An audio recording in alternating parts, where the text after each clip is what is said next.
بسم اللہ الرحمن الرحیم۔ السلام علیکم۔ جس نے کمرے کو بڑا ہی دل آویز اور ماحول کو بڑا پرکیف سا بنا رکھا تھا، نازنین نے مجھے اس بیشے بہا کمرے میں بٹھا دیا اور پھر وہ بھی میرے مقابل آ کر بیٹھ گئی۔ اس نے میری طرف دیکھتے ہوئے کہا، شاید تم تھک گئے تھے، تمہیں آرام کی ضرورت ہے۔ پھر اس نے تالی بجائی۔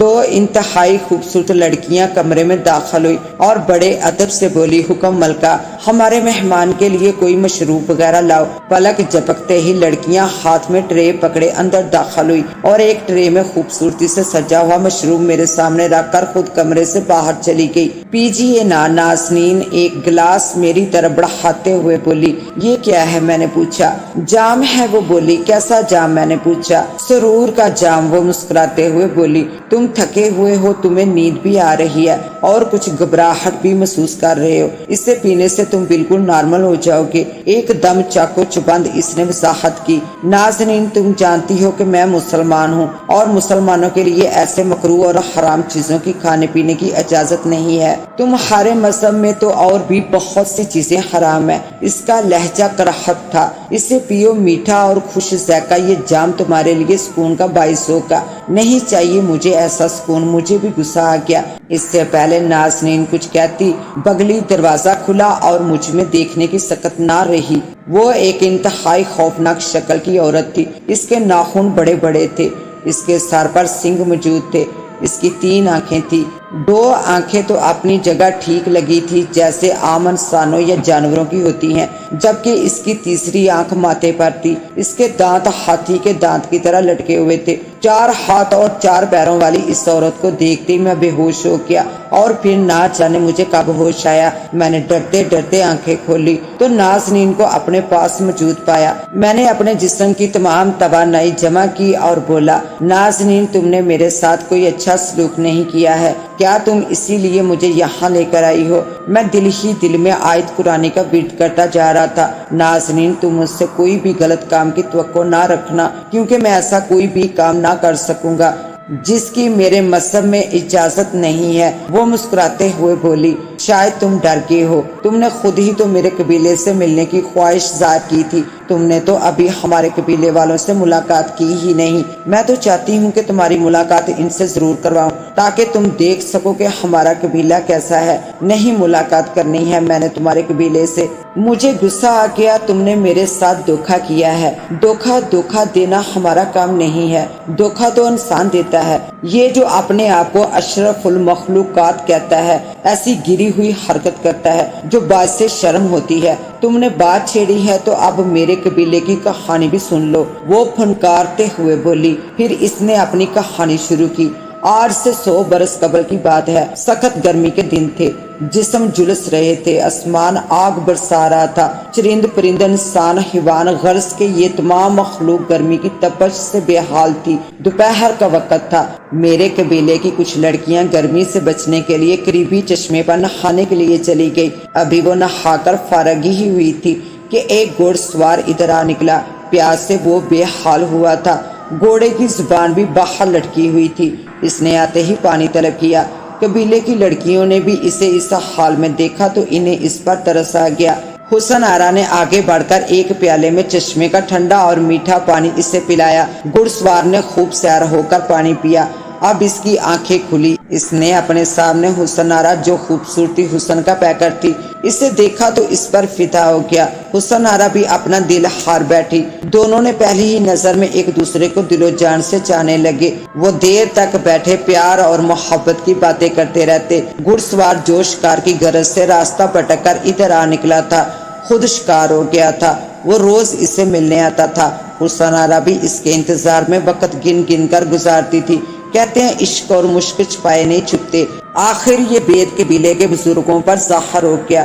وہ اس پر بڑا غصہ ہوئے اور انہوں نے اسے سخت سے سخت سزا دی، لیکن حسن آرا اس کے عشق میں کچھ اس طرح سے گرفتار ہو گئی تھی کہ اسے قبیلے کے فیصلے کی کچھ پرواہ نہیں تھی۔ پابندی کے باوجود وہ اس سے ملتی رہی۔ یہ قبیلے کی ایک روایت ہوتی ہے، ہمارے قبیلے کی بھی یہ روایت رہی تھی کہ قبیلے کے باہر شادی کا تصور بھی نہیں کیا جاتا تھا۔ کسی انسان سے تعلقات رکھنا ہمارے قبیلے میں پہلی دفعہ ہوا تھا۔ حسن آرا کی چاہت اور ضد کے آگے سب مجبور تھے۔ گھڑ سوار نے حسن آرا سے شادی کا وعدہ کر لیا۔ حسن آرا بھی یہی چاہتی تھی۔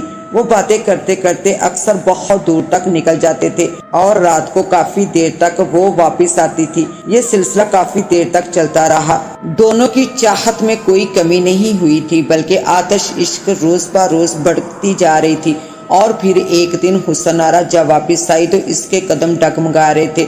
وہ شاید ایسا گناہ کر بیٹھی تھی کہ جس کا تصور ہمارے قبیلے میں نہیں کیا جا سکتا تھا۔ حسن آرا پر قہر کے پہاڑ ٹوٹ پڑے۔ سبھی نے اس کی خوب خبر لی اور ہر کسی نے نفرت کی نگاہ سے اسے دیکھنا شروع کر دیا۔ ادھر گھڑ سوار نے بھی رفتہ رفتہ اپنی مصروفیت کا بہانہ کر کے آنا قدرے کم کر دیا۔ اس دوران حسن آرا اس سے شادی کا تقاضا کرتی رہی، لیکن گھڑ سوار کسی مناسب وقت کا کہہ کر اسے تسلیاں دیتا رہا۔ اور پھر ایک وقت وہ بھی آیا جب اس نے بالکل چپ سادھ لی اور اپنی شکل ہی دکھانی چھوڑ دی۔ اس دوران انکشاف ہوا کہ حسن آرا حاملہ ہو چکی تھی۔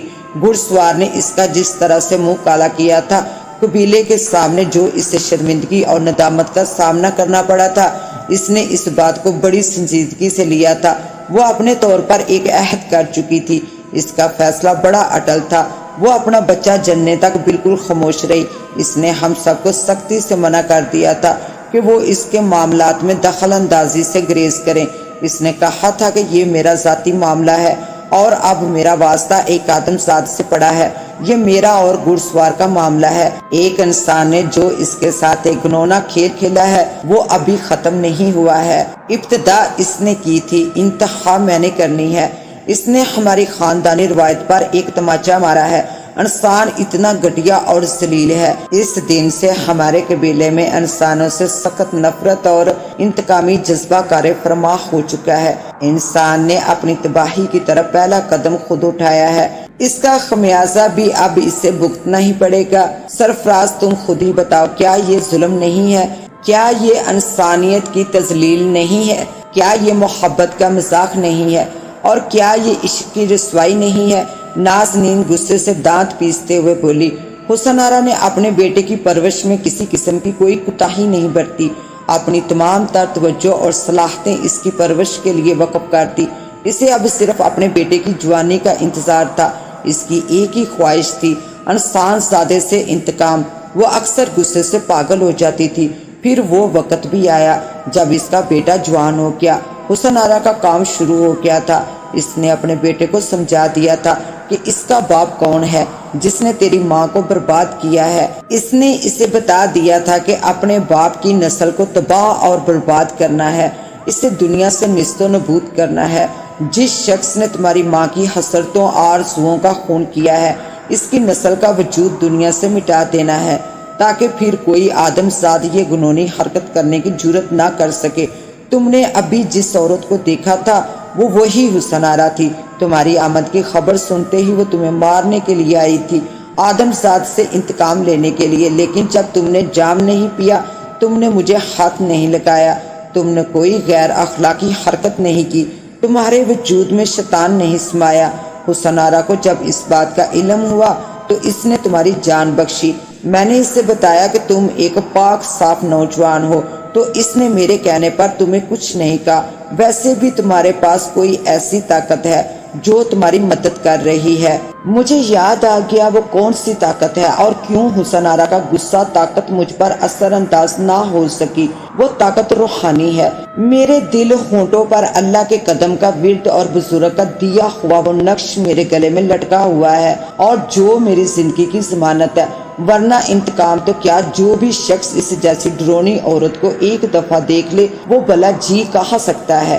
ناظرین، میں یہ پوچھنا چاہوں گا کہ جو کوئی شخص گناہ کرے یا کوئی بھی جرم کرے سزا کا مستحق ہوتا ہے، لیکن جس نے جرم کیا ہی نہیں اس کو سزا دینے کا کیا جواز پیدا ہوتا ہے؟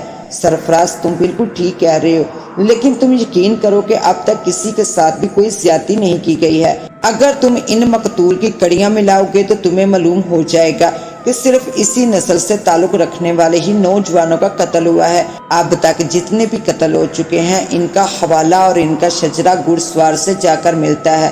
اس کے ساتھ ہی اب مجھے دیں اجازت، ملتے ہیں انشاءاللہ ایک نیو کہانی کے ساتھ، تب تک کے لیے اللہ نگہبان۔